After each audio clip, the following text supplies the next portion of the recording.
ਵਾਹਿਗੁਰੂ ਜੀ ਕਾ ਖਾਲਸਾ ਵਾਹਿਗੁਰੂ ਜੀ ਕੀ ਫਤਿਹ। ਬਾਬਾ ਜੀ ਸਤਿ ਸ਼੍ਰੀ ਅਕਾਲ ਬਾਬਾ ਜੀ। हाँ जी, वाहिगुरू जी का खालसा वाहिगुरू जी की फतेह जी। ਤੇ ਬਾਬਾ ਜੀ ਸਾਨੂੰ ਜਾਣਕਾਰੀ ਦਿਓ ਇੱਥੋਂ ਦੀ ਹਿਸਟਰੀ ਦੀ, ਜੋ ਹੈ ਦਮਦਮਾ ਸਾਹਿਬ ਤੋਂ ਗੁਰੂ ਸਾਹਿਬ ਇੱਥੇ ਆਉਂਦੇ ਆ, ਕਿੰਨਾ ਚਿਰ ਰਹਿੰਦੇ ਆ, ਕਿੰਨੇ ਸਾਲ ਜਾਂਦੇ ਆ, ਤੇ ਇੱਥੇ ਕਿਵੇਂ ਸੰਗਠਨ ਕਰਦੇ ਆਪਣੀ ਸੰਗਤ ਦਾ। अच्छा हाँ जी, हाँ जी, हाँ जी, वाहिगुरू जी का खालसा वाहिगुरू जी की फतेह। जदों धन धन साहिब श्री गुरु गोबिंद सिंह साहिब जी महाराज दमदमा साहिब जी की पावन धरती ते सतगुरु महाराज जी विराजमान सन। श्री गुरु ग्रंथ साहिब जी महाराज जी ने दमदमा साहिब ते संपूर्णता कर दी। उस तो बाद महाराज जी ने एक दिन दीवान सजाया। दीवान सजा करके महाराज ने कहा समुचे खालसे नूं कि खालसा जी असी दखण दे पासे जाना है। तो उस वेले ਸਿੰਘਾਂ ने प्रश्न किया क्या सतगुरु महाराज उत्थे की है दखण दे विच, इत्थों बहुत ज़्यादा दूर है दखण दा इलाका, ते नाल उत्थों दे लोग भी वखरे, उन्हां दी बोली वखरी है, सब उन्हां दा पहरावा वखरा है, आपां की करन वास्ते जाना। ते जो महाराज जी ने बचन किया वो बड़ा प्यारा सी। महाराज ने कहा खालसा जी साडा सतयुग दा तप अस्थान है दखण दी धरती दे विच। असी पहले सतयुग दे विच इत्थे दखण दी धरती दे विच रह करके बहुत ज़्यादा असी तप कीता। असी वो तप अस्थान प्रगट करना, नाल उस इलाके दे विच सिੱਖੀ दा प्रचार प्रसार करना। इंज महाराज जी ने कह करके श्री दमदमा साहिब तो चाले पाए। उस तो बाद महाराज जी राजपुताने दे इलाके गए, उत्थों हो करके सतगुरु महाराज दिल्ली गए। दिल्ली तो बाद जदों उत्थे बादशाही जंग शुरू हो गया, औरंगजेब मर गया सी, ते उहदा लड़का बहादुर शाह ते तारा आजम दा जंग हो गया। उहदे विच महाराज जी ने बहादुर शाह दी इमदाद कीती। सतगुरु महाराज जी दा उन्हें आगरे दे विच बहुत ज़्यादा सत्कार सन्मान किया। महाराज जी नूं खिलत आदिक भेंट करनी कीती। उस तो बाद आगरे तो चल करके सतगुरु महाराज बुरहानपुर आदिक इन्हां अस्थानां तो होंदे होए सतगुरु महाराज ये जो पावन धरती है, इस धरती ते सतगुरु महाराज जी आए। उस वेले बहादुर शाह जो हिंदुस्तान दा बादशाह सी उस मौके दा, वो भी अपनियां फौजां लै करके दखण दे वल सी ते कई बारी सतगुरु महाराज जी दे नाल ओदी मुलाकात होंदी रही। ये जो हजूर साहब का जो पावन अस्थान है, इत्थों तकरीबन 35-40 किलोमीटर दूर एक अस्थान है बसमत नगर दमदमा साहिब। सब तो पहले सतगुरु गुरु गोबिंद सिंह साहब जी महाराज जी ने 8 दिन उत्थे निवास करना कीता, उत्थे दम लिया। उस तो बाद सतगुरु महाराज जो अज गुरुद्वारा हीरा घाट साहिब करके प्रसिद्ध है, उस अस्थान ते सतगुरु महाराज जी आए। उत्थे बहादुर शाह आकर के महाराज जी नूं मिलदा, उन्हें महाराज जी दे लई हीरा भेंट किया। वो महाराज जी ने गोदावरी विच सुट दिता। नगीना घाट ते वो जिहड़ा अस्थान नगीना घाट नहीं, वो हीरा घाट है। हीरा घाट वो हीरा घाट अस्थान है। उत्थे फिर सतगुरु महाराज जी उत्थों बाद माता साहिब होंदे होए सतगुरु महाराज जी शिकार घाट साहिब गए। उत्थे मूला खत्री का उद्धार किया। मूला खत्री का उद्धार करके सतगुरु महाराज संगत साहिब जी का जो अस्थान है, वो अस्थान ते महाराज जी ने डेरा किया। फिर वो जिहड़ा संगत साहिब वाला अस्थान, उत्थे फिर जो पंजाब तो संगतां आईयां, जो फौजां आईयां, उन्होंने कहा महाराज असी वापस जाना चाहते हाँ, सानू माया दिती जावे। तो सतगुरु महाराज जी ने उस अस्थान ते अपना गुप्त खजाना जो माल टेकड़ी साहब दे विच पिया होया सी, उहनूं कढ के संगत साहब दे विच उहनूं वंडिया। वंड करके संगतां नूं तोड़ दिता। संगतां तां चल गईयां, बहुत थोड़े जो सिंह सन वो महाराज जी दे नाल सी। महाराज ने उन्हां नूं भी बोलिया कि भाई तुसी भी चल जाओ, पंजाब तुहाडा भी घर परिवार है, तुसी भी चल जाओ। उन्होंने कहा नहीं महाराज, असी आप नूं छड्ड करके नहीं जा सकते हाँ, असी आप जी की हजूरी विच ही रहना। तो आप जी याद रखो साध संगत जी कि आप इस अस्थान नूं हजूर साहिब बोलते हाँ। हजूर साहब नाम क्यों पिया, इहदा बहुत वड्डा ये इतिहास है ਮਹਾਰਾਜ ਨੇ ਹਜੂਰ ਸਾਹਿਬ ਕਿਉਂ ਇਹ ਲਕਬ ਦਿੱਤਾ ਤੇ ਜੋ ਇਥੋਂ ਦੇ ਰਹਿ ਵਾਸੀਆਂ ਨੂੰ ਆਪਾਂ ਹਜੂਰੀ ਸਿੰਘ ਬੋਲਦੇ ਆ, ਉਹਦਾ ਕੀ ਕਾਰਨ ਹੈ? ਉਹਨਾਂ ਸਿੱਖਾਂ ਨੇ ਸੰਗਤ ਸਾਹਿਬ ਦੇ ਵਿੱਚ ਕਿਹਾ, ਮਹਾਰਾਜ ਅਸੀਂ ਆਪ ਜੀ ਦੀ ਹਜੂਰੀ ਵਿੱਚ ਰਹਿਣਾ ਹੈ, ਆਪ ਜੀ ਨੂੰ ਛੱਡ ਕੇ ਨਹੀਂ ਜਾ ਸਕਦੇ। ਮਹਾਰਾਜ ਜੀ ਨੇ ਪ੍ਰਸੰਨ ਹੋ ਕਰਕੇ ਉਹਨਾਂ ਨੂੰ ਕਿਹਾ ਕਿ ਤੁਸੀਂ ਸਾਡਾ ਹਜੂਰੀ ਖਾਲਸਾ ਹੋ। ਜੋ ਸਾਡੇ ਹਜੂਰ ਵਿੱਚ ਰਹਿਣ ਵਾਲਾ ਉਹ ਮਹਾਰਾਜ ਜੀ ਦੇ ਨਾਲ ਰਹੇ। ਉੱਥੋਂ ਚੱਲ ਕਰਕੇ ਮਹਾਰਾਜ ਜੋ ਨਗੀਨਾ ਘਾਟ ਸਾਹਿਬ ਜੀ ਦਾ ਪਾਵਨ ਅਸਥਾਨ ਹੈ ਉਸ ਅਸਥਾਨ ਤੇ ਆਏ ਤੇ ਵਾਹਿਗੁਰੂ ਧੰਨ ਸ੍ਰੀ ਗੁਰੂ ਗੋਬਿੰਦ ਸਿੰਘ ਸਾਹਿਬ ਜੀ ਮਹਾਰਾਜ ਨਗੀਨਾ ਘਾਟ ਸਾਹਿਬ ਜੀ ਦੇ ਪਾਵਨ ਅਸਥਾਨ ਤੇ ਆਏ। ਫਿਰ ਮਹਾਰਾਜ ਨੂੰ ਪਤਾ ਚੱਲਿਆ ਜੋ ਅੱਜ ਬੰਦਾ ਘਾਟ ਸਾਹਿਬ ਵਾਲਾ ਅਸਥਾਨ, ਉੱਥੇ ਮਾਧੋ ਦਾਸ ਜੋ ਯੋਗੀ ਰਿਹਾ ਕਰਦੇ ਸਨ ਤੇ ਸਤਿਗੁਰੂ ਮਹਾਰਾਜ ਉਹਨਾਂ ਦੇ ਡੇਰੇ ਦੇ ਵਿੱਚ ਗਏ। ਉੱਥੇ ਜਾ ਕਰਕੇ ਮਾਧੋ ਦਾਸ ਜੀ ਦਾ ਉਧਾਰ ਕਰਨਾ ਕੀਤਾ। ਸਾਖੀ ਤਾਂ ਬਹੁਤ ਲੰਬੀ ਹੈ, ਆਪਾਂ ਸੰਖੇਪ ਦੇ ਵਿੱਚ ਵਿਚਾਰੀਏ ਕਿ ਗੁਰੂ ਗੋਬਿੰਦ ਸਿੰਘ ਮਹਾਰਾਜ ਜੀ ਜਦੋਂ ਗਏ ਉਸ ਵੇਲੇ ਮਾਧੋ ਦਾਸ ਇਸ਼ਨਾਨ ਕਰਨ ਦੇ ਲਈ ਚੇਲੇ ਬਾਲਕਿਆਂ ਦੇ ਨਾਲ ਗਏ ਹੋਏ ਸਨ। ਮਹਾਰਾਜ ਜੀ ਨੇ ਕੌਂਤਕ ਕਰਨ ਦੇ ਲਈ ਉੱਥੇ ਬੱਕਰਿਆਂ ਨੂੰ ਝਟਕਾਇਆ ਤੇ ਉਹਨੂੰ ਸਿੱਖਿਆ ਦੇਣ ਦੇ ਲਈ ਫਿਰ ਬਾਅਦ ਦੇ ਵਿੱਚ ਉਹਦੇ ਪਲੰਗੇ ਦੇ ਉੱਤੇ ਮਹਾਰਾਜ ਜੀ ਵਿਰਾਜਮਾਨ ਹੋਏ ਬੈਠ ਗਏ।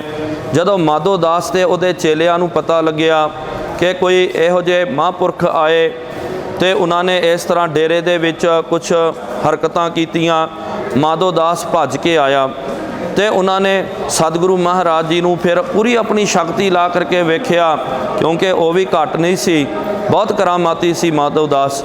ਪੂਰਾ ਉਹਨੇ ਜ਼ੋਰ ਲਾਇਆ ਲੇਕਿਨ ਉਹਦਾ ਕੋਈ ਜ਼ੋਰ ਜਦੋਂ ਨਹੀਂ ਚੱਲਿਆ, ਮਹਾਰਾਜ ਜੀ ਦੇ ਚਰਨਾਂ ਦੇ ਵਿੱਚ ਪੈ ਗਿਆ ਤੇ ਮਹਾਰਾਜ ਜੀ ਨੂੰ ਬੋਲਦੇ ਹਨ, ਮਹਾਰਾਜ ਮੇਰੇ ਤੋਂ ਗਲਤੀ ਹੋਈ ਹੈ, ਮੈਨੂੰ ਬੰਦਾ ਬਣਾ ਦਿਓ, ਮੈਂ ਆਪ ਜੀ ਦਾ ਬੰਦਾ ਹਾਂ, ਕਿਰਪਾ ਕਰੋ ਮੈਨੂੰ ਆਪਣਾ ਬੰਦਾ ਬਣਾ ਲਿਓ। ਮਹਾਰਾਜ ਨੇ ਕਿਹਾ ਕਿ ਜੇ ਬੰਦਾ ਬਣਨਾ ਨਾ ਤੇ ਬੰਦਿਆਂ ਵਾਲੇ ਕੰਮ ਕਰਨਾ ਕਰ। ਉਹਨੇ ਬੋਲਿਆ, ਮਹਾਰਾਜ ਇਹ ਜੋ ਲਹੂ ਡੋਲ ਕਰਕੇ ਮੇਰਾ ਡੇਰਾ ਅਪਵਿੱਤਰ ਕੀਤਾ ਤੁਹਾਡੇ ਸਿੰਘਾਂ ਨੇ। ਮਹਾਰਾਜ ਨੇ ਕਿਹਾ ਕਿ ਮਾਧੋ ਦਾਸ ਤੈਨੂੰ ਆਪਣੇ ਡੇਰੇ ਦੀ ਪਈ ਹੋਈ ਹੈ, ਦੇਖ ਇਹਨਾਂ ਜਰਵਾਣਿਆਂ ਨੇ ਪਾਪੀਆਂ ਨੇ ਗਰੀਬਾਂ ਦਾ ਮਜ਼ਲੂਮਾਂ ਦਾ ਲਹੂ ਡੋਲ ਕਰਕੇ ਸਾਰੀ ਧਰਤੀ ਨੂੰ ਅਪਵਿੱਤਰ ਕੀਤਾ, ਤੂੰ ਆਪਣੇ ਡੇਰੇ ਵੱਲ ਵੇਖ ਰਿਹਾ, ਉਹਨਾਂ ਦੇ ਵੱਲ ਕੌਣ ਵੇਖੇਗਾ। ਸੋ ਉਸ ਵੇਲੇ ਮਾਧੋ ਦਾਸ ਨੂੰ ਸੋਝੀ ਆਈ। ਗੁਰੂ ਗੋਬਿੰਦ ਸਿੰਘ ਸਾਹਿਬ ਜੀ ਮਹਾਰਾਜ ਜੀ ਨੇ ਆਪਣੇ ਜੀਵਨ ਕਾਲ ਦੇ ਵਿੱਚ ਅੰਤਮ ਜਿਹੜਾ ਅੰਮ੍ਰਿਤ ਸੰਚਾਰ ਉੱਥੇ ਬੰਦਾ ਘਾਟ ਸਾਹਿਬ ਵਾਲੇ ਅਸਥਾਨ ਤੇ ਕੀਤਾ। ਉੱਥੇ ਮਾਧੋ ਦਾਸ ਬਿਰਾਗੀ ਜੀ ਨੂੰ ਅੰਮ੍ਰਿਤ ਦੀ ਦਾਤ ਦੇ ਕਰਕੇ ਉਹਨਾਂ ਦਾ ਨਾਮ ਗੁਰਬਖਸ਼ ਸਿੰਘ ਰੱਖਿਆ, ਲੇਕਿਨ ਜ਼ਿਆਦਾ ਕਰਕੇ ਬੰਦਾ ਸਿੰਘ ਬਹਾਦਰ ਕਰਕੇ ਨਾਮ ਪ੍ਰਸਿੱਧ ਹੋਇਆ। ਉਸ ਅਸਥਾਨ ਤੋਂ ਗੁਰੂ ਗੋਬਿੰਦ ਸਿੰਘ ਮਹਾਰਾਜ ਜੀ ਨੇ ਮਾਧੋ ਦਾਸ ਜੀ ਨੂੰ ਤੋਰਿਆ ਕਿ ਜਾਓ ਪੰਜਾਬ ਦੇ ਵਿੱਚ ਇੱਟ ਨਾਲ ਇੱਟ ਖੜਕਾਓ, ਇਹ ਜੋ ਜ਼ੁਲਮ ਕਰ ਰਹੇ ਹਨ ਪਾਪੀ, ਇਹਨਾਂ ਦੀਆਂ ਜੜ੍ਹਾਂ ਪੁੱਟਣਾ ਕਰੋ। ਉਸ ਅਸਥਾਨ ਤੇ ਮਹਾਰਾਜ ਜੀ ਨੇ 25 ਸਿੱਖਾਂ ਦਾ ਜੱਥਾ ਥਾਪ ਕੇ ਮਾਧੋ ਦਾਸ ਜੀ ਨੂੰ ਬੰਦਾ ਸਿੰਘ ਬਹਾਦਰ ਬਣਾ ਕਰਕੇ ਪੰਜਾਬ ਵੱਲ ਤੋਰਿਆ। ਫਿਰ ਗੁਰੂ ਗੋਬਿੰਦ ਸਿੰਘ ਮਹਾਰਾਜ ਜੀ ਨੂੰ ਖਾਲਸੇ ਨੇ ਪੁੱਛਿਆ ਕਿ ਮਹਾਰਾਜ ਆਪ ਜੀ ਨੇ ਬਚਨ ਕੀਤਾ ਕਿ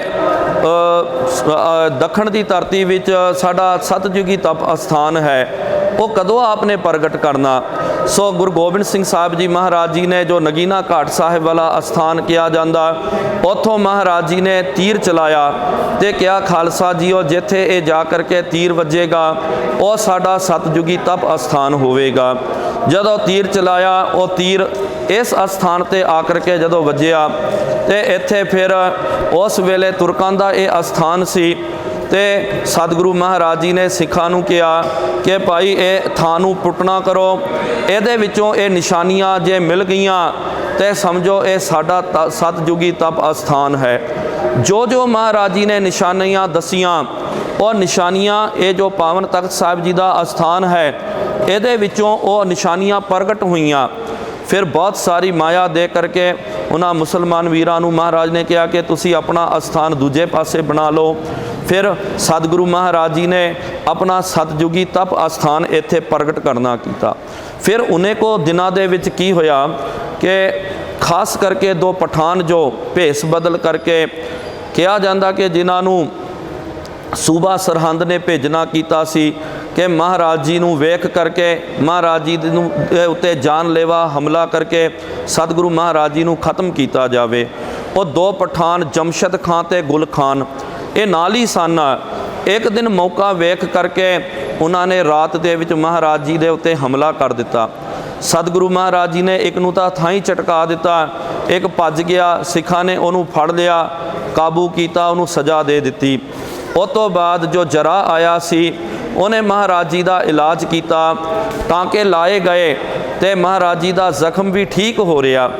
ਇੱਕ ਦਿਨ ਮੌਜਾਂ ਦੇ ਮਾਲਕ ਸਤਿਗੁਰੂ ਮਹਾਰਾਜ ਜੀ ਨੇ ਤੇ ਆਪਣਾ ਤਨਖ ਲੈ ਕਰਕੇ ਤੀਰ ਚਲਾਇਆ, ਉਹਦੇ ਨਾਲ ਉਹ ਜੋ ਟਾਕੇ ਜਿਹੜੇ ਸਨ ਉਹ ਟੁੱਟ ਗਏ। ਜਦੋਂ ਟਾਕੇ ਟੁੱਟ ਗਏ, ਅੰਦਰੋਂ ਲਹੂ ਜਿਹੜਾ ਬਾਹਰ ਨਿਕਲ ਕੇ ਆਇਆ, ਫਿਰ ਤੋਂ ਉਹ ਜ਼ਖਮ ਹਰਾ ਹੋ ਗਿਆ। ਫਿਰ ਸਿੰਘਾਂ ਨੇ ਕਿਹਾ ਮਹਾਰਾਜ ਅਸੀਂ ਜਰਾਂ ਨੂੰ ਬੁਲਾਉਂਦੇ ਹਾਂ, ਵੈਦ ਹਕੀਮ ਨੂੰ ਸੱਦਦੇ ਹਾਂ। ਮਹਾਰਾਜ ਨੇ ਕਿਹਾ ਨਹੀਂ ਖਾਲਸਾ ਜੀ, ਹੁਣ ਸਮਾਂ ਨਹੀਂ ਹੈ, ਹੁਣ ਸਾਡਾ ਅੰਤਲਾ ਸਮਾਂ ਨਜ਼ਦੀਕ ਆ ਗਿਆ, ਅਸੀਂ ਹੁਣ ਪ੍ਰਭੁਪੁਰ ਪਿਆਨਾ ਕਰਨਾ। ਫਿਰ ਖਾਲਸੇ ਨੇ ਕਿਹਾ ਮਹਾਰਾਜ ਇਹ ਮਰਿਆਦਾ ਆਦਿ ਕਾਲ ਤੋਂ ਚਲੀ ਆ ਰਹੀ ਹੈ, ਜਦੋਂ ਵੀ ਕੋਈ ਗੁਰੂ ਸਾਹਿਬ ਜੀ ਜੋਤੀ ਜੋਤ ਸਮਾਉਂਦੇ ਜਾਂ ਆਪਣੇ ਤਨ ਦਾ ਤਿਆਗ ਕਰਦੇ, ਉਹ ਨਵੇਂ ਗੁਰੂ ਸਾਹਿਬ ਨੂੰ ਗੁਰਤਾ ਗੱਦੀ ਅਰਪਣ ਕਰਦੇ। ਆਪ ਨੇ ਖਾਲਸਾ ਪੰਥ ਕਿਹਦੇ ਲੜ ਲਾਇਆ? ਤਾਂ ਸਤਿਗੁਰੂ ਮਹਾਰਾਜ ਜੀ ਨੇ ਬਚਨ ਕੀਤਾ ਕਿ ਅਸੀਂ ਪਹਿਲਾਂ ਹੀ ਗੰਢ ਪਾਏ ਹਾਂ। ਮਹਾਰਾਜ ਜੀ ਨੇ ਇਹ ਜੋ ਪਾਵਨ ਅਸਥਾਨ ਤੇ ਬਚਨ ਕੀਤਾ, ਸਮੁੱਚੇ ਖਾਲਸੇ ਪੰਥ, ਸਮੁੱਚੇ ਵਿਸ਼ਵ ਦੇ ਪ੍ਰਤੀ ਮਹਾਰਾਜ ਜੀ ਨੇ ਇੱਥੋਂ ਅਖੀਰਲਾ ਹੁਕਮਨਾਮਾ ਜਾਰੀ ਕੀਤਾ। ਉਹ ਹੁਕਮਨਾਮਾ ਆਪ ਸਾਰਿਆਂ ਨੂੰ ਯਾਦ ਹੋਵੇਗਾ। ਮਹਾਰਾਜ ਨੇ ਕਿਹਾ ਆਗਿਆ ਭਈ ਅਕਾਲ ਕੀ, ਤਬੈ ਚਲਾਇਓ ਪੰਥ, ਸਭ ਸਿੱਖਨ ਕੋ ਹੁਕਮ ਹੈ, ਗੁਰੂ ਮਾਨਿਓ ਗ੍ਰੰਥ।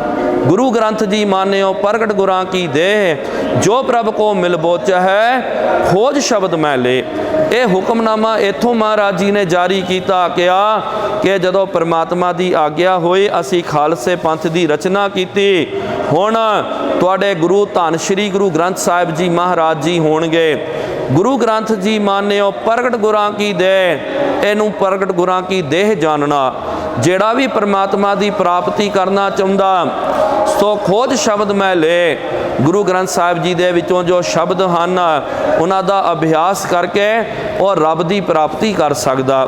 ਸੋ ਇੰਜ ਕਹਿ ਕਰਕੇ ਇਹ ਜਿਹੜਾ ਥਲੜਾ ਜੋ ਨਿਸ਼ਾਨ ਸਾਹਿਬ ਜੋ ਹੈ ਨਾ, ਕਈਆਂ ਨੂੰ ਲੱਗਦਾ ਕਿ ਭਾਈ ਦੋ ਨਿਸ਼ਾਨ ਸਾਹਿਬ ਕਿਉਂ ਹਨ? ਆਪ ਜੀ ਦੇ ਵੀ ਮਨ ਵਿੱਚ ਆਉਂਦਾ ਹੋਵੇਗਾ। ਉਹ ਥਲੜਾ ਜੋ ਨਿਸ਼ਾਨ ਸਾਹਿਬ ਹੈ, ਕਿਹਾ ਜਾਂਦਾ ਮਹਾਰਾਜ ਜੀ ਨੇ ਇੱਥੇ ਦੀਵਾਨ ਸਜਾਇਆ ਸੀ। ਇੱਥੇ ਦੀਵਾਨ ਸਜਾ ਕਰਕੇ ਧੰਨ ਸ਼੍ਰੀ ਗੁਰੂ ਗ੍ਰੰਥ ਸਾਹਿਬ ਜੀ ਦਾ ਪ੍ਰਕਾਸ਼ ਕਰਵਾਇਆ। ਪ੍ਰਕਾਸ਼ ਕਰਾ ਕਰਕੇ 5 ਪੈਸੇ ਨਰੀਏਲ ਸ਼੍ਰੀ ਗੁਰੂ ਗ੍ਰੰਥ ਸਾਹਿਬ ਜੀ ਮਹਾਰਾਜ ਜੀ ਦੇ ਅੱਗੇ ਰੱਖ ਕਰਕੇ ਮੱਥਾ ਟੇਕਿਆ ਤੇ ਖਾਲਸੇ ਨੂੰ ਹੁਕਮ ਕੀਤਾ ਕਿ ਅੱਜ ਤੋਂ ਬਾਅਦ ਦੇਹਧਾਰੀ ਪਰੰਪਰਾ ਖਤਮ ਹੋਈ। ਅੱਜ ਤੋਂ ਬਾਅਦ ਦੇਹੀ ਦੇ ਵਿੱਚ ਗੁਰੂ ਨਹੀਂ ਹੋਣਗੇ। ਅੱਜ ਤੋਂ ਬਾਅਦ ਗੁਰਬਾਣੀ ਗੁਰੂ ਹੋਵੇਗਾ, ਸ਼ਬਦ ਗੁਰੂ ਹੋਵੇਗਾ। ਧੰਨ ਸ਼੍ਰੀ ਗੁਰੂ ਗ੍ਰੰਥ ਸਾਹਿਬ ਜੀ ਤੁਹਾਡੇ ਗੁਰੂ ਸਾਹਿਬ ਜੀ ਹੋਣਗੇ। ਇੱਥੇ ਹੀ ਫਿਰ ਮਹਾਰਾਜ ਜੀ ਨੇ ਹੁਕਮ ਕੀਤਾ ਆਗਿਆ ਭਈ ਅਕਾਲ ਕੀ ਵਾਲਾ, ਤੇ ਤਬੈ ਚਲਾਇਓ ਪੰਥ, ਸਭ ਸਿੱਖਨ ਕੋ ਹੁਕਮ ਹੈ, ਗੁਰੂ ਮਾਨਿਓ ਗ੍ਰੰਥ। ਫਿਰ ਸਤਿਗੁਰੂ ਮਹਾਰਾਜ ਜੀ ਆਪ ਗੁਰੂ ਗ੍ਰੰਥ ਸਾਹਿਬ ਜੀ ਦੇ ਤਾਬਿਆ ਬੈਠ ਕਰਕੇ ਹੁਕਮਨਾਮਾ ਲਿਆ। ਉਸ ਵੇਲੇ ਹੁਕਮਨਾਮਾ ਆਇਆ ਅਬਚਲ ਨਗਰ ਗੋਬਿੰਦ ਗੁਰੂ ਕਾ, ਨਾਮ ਜਪਤ ਸੁਖ ਪਾਇਆ ਰਾਮ। ਇਸ ਲਈ ਜੋ ਇਹ ਹੁਕਮ ਆਇਆ ਨਾ ਅਬਚਲ ਨਗਰ ਗੋਬਿੰਦ ਗੁਰੂ ਕਾ, ਆਪ ਯਾਦ ਰੱਖੋ। ਇਸ ਪਾਵਨ ਅਸਥਾਨ ਦਾ ਨਾਮ ਤਖਤ, ਇਹ 5 ਤਖਤਾਂ ਦੇ ਵਿੱਚੋਂ ਇੱਕ ਤਖਤ ਹੈ ਸੱਚਖੰਡ ਸ਼੍ਰੀ ਹਜ਼ੂਰ, ਜੋ ਹਜ਼ੂਰ ਮਹਾਰਾਜ ਜੀ ਨੇ ਸੰਗਤ ਸਾਹਿਬ ਦੇ ਵਿੱਚ ਲਕਬ ਲਾਇਆ। ਤੇ ਨਾਲ ਅਬਚਲ ਨਗਰ, ਅਬਚਲ ਨਗਰ ਇਸ ਸ਼ਹਿਰ ਦਾ ਨਾਮ, ਇਸ ਅਸਥਾਨ ਦਾ ਨਾਮ ਮਹਾਰਾਜ ਜੀ ਨੇ ਰੱਖਿਆ। ਫਿਰ ਸਤਿਗੁਰੂ ਮਹਾਰਾਜ ਜੀ ਨੇ ਕਨਾਤ ਤਾਣ ਦਿੱਤੀ ਤੇ ਕਿਹਾ ਜਾਂਦਾ ਕਿ ਸੰਮਤ, ਇਹ ਸੰਮਤ ਹੈ। ਸੰਮਤ 1764 ਦੇ ਵਿੱਚ ਭਾਦਰੋਂ ਦੇ ਮਹੀਨੇ ਵਿੱਚ ਸਤਿਗੁਰੂ ਮਹਾਰਾਜ ਜੀ ਇੱਥੇ ਆਏ ਤੇ ਸੰਮਤ 1765 ਦੇ ਵਿੱਚ ਸਤਿਗੁਰੂ ਮਹਾਰਾਜ ਜੀ ਭਾਣਾ ਵਰਤਾ ਗਏ, ਜੋਤੀ ਜੋਤ ਸਮਾ ਗਏ। ਜ਼ਿਆਦਾ ਸਮਾਂ ਸਤਿਗੁਰੂ ਮਹਾਰਾਜ ਇਸ ਥਾਂ ਤੇ ਨਹੀਂ ਰਹੇ। ਕਈਆਂ ਦਾ ਮਨ ਵਿੱਚ ਸ਼ੰਕਾ ਹੁੰਦੀ, ਕੋਈ ਕਹਿੰਦਾ 2 ਸਾਲ 5 ਸਾਲ, ਲੇਕਿਨ ਜ਼ਿਆਦਾ ਸਮਾਂ ਆਪਾਂ ਕਹਿ ਸਕਦੇ ਹਾਂ ਮਹਾਰਾਜ ਜੀ ਨਹੀਂ ਰਹੇ। ਗੁਰੂ ਗ੍ਰੰਥ ਸਾਹਿਬ ਜੀ ਨੂੰ ਦੀਵਾਲੀ ਤੋਂ ਬਾਅਦ ਜੋ ਦੂਜ ਦਾ ਦਿਹਾੜਾ ਆਉਂਦਾ, ਦੂਜ ਵਾਲੇ ਦਿਨ ਮਹਾਰਾਜ ਜੀ ਨੇ ਗੁਰੂ ਗ੍ਰੰਥ ਸਾਹਿਬ ਜੀ ਮਹਾਰਾਜ ਜੀ ਨੂੰ ਗੁਰਤਾ ਗੱਦੀ ਅਰਪਣ ਕੀਤੀ। ਤੇ ਉਸ ਤੋਂ ਬਾਅਦ ਪੰਚਮੀ ਵਾਲਾ ਦਿਨ, ਤੇ ਉਸ ਪੰਚਮੀ ਵਾਲੇ ਦਿਨ ਸਤਿਗੁਰੂ ਮਹਾਰਾਜ ਜੀ ਨੇ ਕਨਾਤ ਤਾਨ ਕਰਕੇ ਕਨਾਤ ਦੇ ਅੰਦਰ ਮਹਾਰਾਜ ਜੀ ਨੇ ਪ੍ਰਵੇਸ਼ ਕੀਤਾ। ਪਹਿਲਾਂ ਹੀ ਖਾਲਸੇ ਨੂੰ ਕਿਹਾ ਕਿ ਤੁਸੀਂ ਚੰਦਨ ਦੀ ਚਿਖਾ ਅੰਦਰ ਸਜਾ ਕੇ ਰੱਖੋ। ਸੋ ਜੋ ਮਹਾਰਾਜ ਨੇ ਕਿਹਾ ਸਭ ਅੰਦਰ ਚੰਦਨ ਦੀ ਚਿਖਾ ਆਦਿਕ ਸਜਾਈ ਗਈ ਤੇ ਕਿਹਾ ਜਾਂਦਾ 10-11 ਫੁੱਟ ਦੀ ਕਨਾਤ ਮਹਾਰਾਜ ਜੀ ਨੇ ਚੁਗਿਰਦੇ ਤਾਣ ਦਿੱਤੀ ਤੇ ਫਿਰ ਖਾਲਸੇ ਨੂੰ ਹੁਕਮ ਕੀਤਾ ਕਿ ਤੁਸੀਂ ਉੱਥੇ ਦੂਰ ਰਹਿ ਕਰਕੇ ਗੁਰਬਾਣੀ ਦਾ ਕੀਰਤਨ ਕਰੀ ਜਾਓ, ਭਜਨ ਬੰਦਗੀ ਕਰੋ, ਕੋਈ ਵੀ ਕਨਾਤ ਦੇ ਵਿੱਚ ਨਾ ਆਵੇ, ਅੰਦਰ ਕੋਈ ਵੀ ਨਾ ਆਵੇ। ਸਿਰਫ ਗੁਰੂ ਗੋਬਿੰਦ ਸਿੰਘ ਸਾਹਿਬ ਜੀ ਮਹਾਰਾਜ ਇਕੱਲੇ ਹੀ ਕਨਾਤ ਦੇ ਅੰਦਰ ਗਏ, ਕਨਾਤ ਨੂੰ ਬੰਦ ਕਰ ਦਿੱਤਾ। ਅੰਦਰ ਜਦੋਂ ਮਹਾਰਾਜ ਜੀ ਗਏ ਤੇ ਫਿਰ ਖਾਲਸੇ ਨੇ ਵੇਖਿਆ ਪਹਿਰ ਚੜਿਆ ਦਿਨ, ਤਕਰੀਬਨ ਦਿਨ ਦੇ ਆਪਾਂ ਕਹਿ ਸਕਦੇ ਹਾਂ 3-3:30 ਵਜੇ ਇੱਕ ਲਾਟ ਅੰਦਰੋਂ ਬਾਹਰ ਨਿਕਲੀ। ਅੰਦਰ ਕੀ ਗੁਰੂ ਗੋਬਿੰਦ ਸਿੰਘ ਜੀ ਮਹਾਰਾਜ ਜੀ ਨੇ ਕੌਤਕ ਕੀਤਾ, ਕਿਸ ਤਰ੍ਹਾਂ ਤਨ ਦਾ ਸਰੀਰ ਦਾ ਤਿਆਗ ਕੀਤਾ ਜਾਂ ਸੱਚਖੰਡ ਗਏ, ਜੋ ਅੰਦਰ ਭਾਣਾ ਵਰਤਿਆ ਉਹ ਸਿਰਫ ਸਤਿਗੁਰੂ ਮਹਾਰਾਜ ਜੀ ਜਾਣ ਸਕਦੇ। ਕਨਾਤ ਮਹਾਰਾਜ ਜੀ ਨੇ ਤਾਣ ਦਿੱਤੀ ਤੇ ਹੁਕਮ ਵੀ ਕੀਤਾ ਸੀ ਕੋਈ ਅੰਦਰ ਨਾ ਆਵੇ, ਉਹ ਬਚਨ ਖਾਲਸੇ ਨੇ ਮੰਨਿਆ। ਫਿਰ ਬਾਅਦ ਦੇ ਵਿੱਚ ਦੂਜੇ ਦਿਨ ਗੁਰੂ ਕਾ ਖਾਲਸਾ ਅੰਦਰ ਗਿਆ, ਉੱਥੇ ਜੋ ਚਿਖਾ ਜੋ ਹੈ ਜਲੀ ਹੋਈ ਨਜ਼ਰ ਆਈ। ਉਹਦੇ ਵਿੱਚੋਂ ਜਦੋਂ ਵੇਖਿਆ ਗਿਆ ਕੋਈ ਵੀ ਹੱਡੀਆਂ ਦੇ ਜੋ ਜਿਸ ਤਰ੍ਹਾਂ ਆਪਾਂ ਕੋਈ ਬੰਦੇ ਦਾ ਸੰਸਕਾਰ ਕਰਦੇ ਹਾਂ ਉਹ ਤੋਂ ਬਾਅਦ ਉਹਨਾਂ ਦੇ ਹੱਡੀਆਂ ਉਹਨਾਂ ਨੂੰ ਆਪਾਂ ਫੁੱਲ ਬੋਲਦੇ ਹਾਂ, ਉਹ ਨਿਕਲਦੇ ਹਨ, ਲੇਕਿਨ ਉਹਨਾਂ ਦੇ ਵਿੱਚੋਂ ਕੋਈ ਇਸ ਤਰ੍ਹਾਂ ਦੀ ਹੱਡੀ ਜਾਂ ਫੁੱਲ ਨਹੀਂ ਪ੍ਰਾਪਤ ਹੋਈ। ਸਿਰਫ ਨਿੱਕੀ ਜੀ ਕਿਰਪਾਨ ਉੱਥੋਂ ਪ੍ਰਾਪਤ ਹੋਈ, ਉਹਦੇ ਰੋਜ਼ ਦਰਸ਼ਨ ਕਰਾਏ ਜਾਂਦੇ। ਤੇ ਇਸ ਤਰ੍ਹਾਂ ਗੁਰੂ ਗੋਬਿੰਦ ਸਿੰਘ ਸਾਹਿਬ ਜੀ ਮਹਾਰਾਜ ਜੀ ਨੇ ਇਸ ਧਰਤੀ ਤੇ ਜੋ ਮੇਨ ਇਤਿਹਾਸ ਹੈ, ਇੱਕ ਤਾਂ ਸਤਜੁਗੀ ਮਹਾਰਾਜ ਜੀ ਦਾ ਇਹ ਤਪ ਅਸਥਾਨ ਹੈ, ਦੂਜਾ ਇਸ ਅਸਥਾਨ ਤੇ ਸਤਿਗੁਰੂ ਮਹਾਰਾਜ ਜੀ ਨੇ ਦੇਹਧਾਰੀ ਪ੍ਰਥਾ ਨੂੰ ਖਤਮ ਕਰਕੇ ਸ਼ਬਦ ਗੁਰੂ ਦੇ ਲੜ ਲਾਇਆ, ਧੰਨ ਸ਼੍ਰੀ ਗੁਰੂ ਗ੍ਰੰਥ ਸਾਹਿਬ ਜੀ ਨੂੰ ਗੁਰਤਾ ਗੱਦੀ ਅਰਪਣ ਕੀਤੀ। ਤੀਜਾ ਜੋ ਇਤਿਹਾਸ ਆਉਂਦਾ ਕਿ ਇਸ ਅਸਥਾਨ ਤੋਂ ਮਹਾਰਾਜ ਜੀ ਪ੍ਰਭਪੁਰ ਪਿਆਨਾ ਸੱਚਖੰਡ ਗਮਨ ਕਰਨਾ ਕੀਤਾ। ਫਿਰ ਥੋੜੇ ਕੋ ਸਿੰਘ ਸਨ, ਉਹਨਾਂ ਨੇ ਉਹ ਅਸਥਾਨ ਨੂੰ ਕਾਇਮ ਕੀਤਾ, ਸੇਵਾ ਚੱਲਦੀ ਰਹੀ। ਜ਼ਿਆਦਾ ਵੱਡਾ ਅਸਥਾਨ ਨਹੀਂ ਸੀ, ਲੇਕਿਨ ਸਨ 1832 ਦੇ ਵਿੱਚ ਮਹਾਰਾਜਾ ਰਣਜੀਤ ਸਿੰਘ ਜੀ ਨੂੰ ਜਦੋਂ ਇਸ ਗੱਲ ਦਾ ਪਤਾ ਚੱਲਿਆ, ਉਸ ਵੇਲੇ ਇੱਥੇ ਨਿਜ਼ਾਮ ਦਾ ਰਾਜ ਸੀ, ਮਹਾਰਾਜਾ ਨੇ ਉਹਨਾਂ ਨੂੰ ਬੜੀ ਮਦਦ ਕੀਤੀ ਤੇ ਉਸ ਵੇਲੇ ਪੰਜਾਬ ਤੋਂ ਬਹੁਤ ਤਗੜੀ ਫੌਜ ਭੇਜ ਕੇ ਆਪਣੇ ਸਿੰਘਾਂ ਨੂੰ ਭੇਜ ਕਰਕੇ ਇਹ ਅਸਥਾਨ ਦੀ ਰਚਨਾ ਉਹਨਾਂ ਨੇ ਕਰਵਾਈ। ਲੇਕਿਨ ਉਹਦੇ ਵਿਚਕਾਰ ਹੀ ਮਹਾਰਾਜਾ ਰਣਜੀਤ ਸਿੰਘ ਜੀ ਚਲਾਣਾ ਕਰ ਗਏ। ਅਸਥਾਨ ਜਿਹੜਾ ਨਾ ਉਸ ਵੇਲੇ 1835 ਦੇ ਵਿੱਚ ਮੁਕੰਮਲ ਨਹੀਂ ਹੋਇਆ। ਮਹਾਰਾਜਾ ਰਣਜੀਤ ਸਿੰਘ ਜੀ ਜਦੋਂ ਚਲਾਣਾ ਕਰ ਗਏ, ਉਸ ਤੋਂ ਬਾਅਦ ਕਿਹਦਾ ਇਸ ਪਾਸੇ ਧਿਆਨ ਨਹੀਂ ਰਿਹਾ। ਪੰਜਾਬ ਦੇ ਵਿੱਚ ਲੜਾਈਆਂ ਅੰਗਰੇਜ਼ਾਂ ਦੇ ਨਾਲ ਛਿੜ ਗਈਆਂ। ਉਸ ਤੋਂ ਬਾਅਦ ਹੌਲੀ ਹੌਲੀ ਕਈ ਜਿਹੜੇ ਰਿਆਸਤਦਾਨ ਰਾਜੇ ਮਹਾਰਾਜਿਆਂ ਨੇ ਸੰਗਤਾਂ ਨੇ ਰਲ ਮਿਲ ਕਰਕੇ ਅਸਥਾਨ ਦੀ ਸੇਵਾ ਤੇ ਇੱਥੋਂ ਦਾ ਪ੍ਰਬੰਧ ਕਰਨਾ ਕੀਤਾ ਤੇ ਇੱਥੇ ਜਿਹੜੇ ਸਿੰਘ ਰਹਿੰਦੇ ਹਨ ਮਹਾਰਾਜ ਜੀ ਨੇ ਉਹਨਾਂ ਨੂੰ ਹਜੂਰੀਏ ਸਿੰਘ ਦਾ ਖਿਤਾਬ ਦਿੱਤਾ। ਸੋ ਅੱਜ ਵੀ ਇਸ ਅਸਥਾਨ ਦੇ ਵਿੱਚ ਰਹਿਣ ਵਾਲੇ ਸਿੰਘਾਂ ਨੂੰ ਹਜੂਰੀ ਸਿੰਘ ਜੋ ਇੱਕਦਮ ਬਾਣੀ ਬਾਣੇ ਦੇ ਵਿੱਚ ਤਿਆਰ ਪਰ ਤਿਆਰ ਰਹਿੰਦੇ। ਤੇ ਆਪ ਦੇਖੋ ਇੱਕ ਵੀ ਤੁਹਾਨੂੰ ਇੱਥੇ ਮੋਨਾ ਕੋਨਾ ਜਿਹੜਾ ਨਜ਼ਰ ਨਹੀਂ ਆਵੇਗਾ। ਹਰ ਕੋਈ ਕੇਸਾਂ ਦੀ ਪ੍ਰਤਪਾਲਨਾ ਕਰਦਾ, ਬਾਣੀ ਬਾਣੇ ਦੇ ਧਾਰਨੀ ਬਣ ਕਰਕੇ ਉੱਚਾ ਸੁੱਚਾ ਕਕਾਰਾਂ ਦਾ ਜੀਵਨ, ਕਕਾਰਾਂ ਨੂੰ ਅਖਤਿਆਰ ਕਰਕੇ ਆਪਣਾ ਜੀਵਨ ਉਹ ਬਤੀਤ ਕਰਦੇ ਹਨ। ਇਹ ਹੈ ਇਸ ਪਾਵਨ ਅਸਥਾਨ ਦਾ ਪਾਵਨ ਇਤਿਹਾਸ। ਵਾਹਿਗੁਰੂ ਜੀ ਕਾ ਖਾਲਸਾ, ਵਾਹਿਗੁਰੂ ਜੀ ਕੀ ਫਤਿਹ।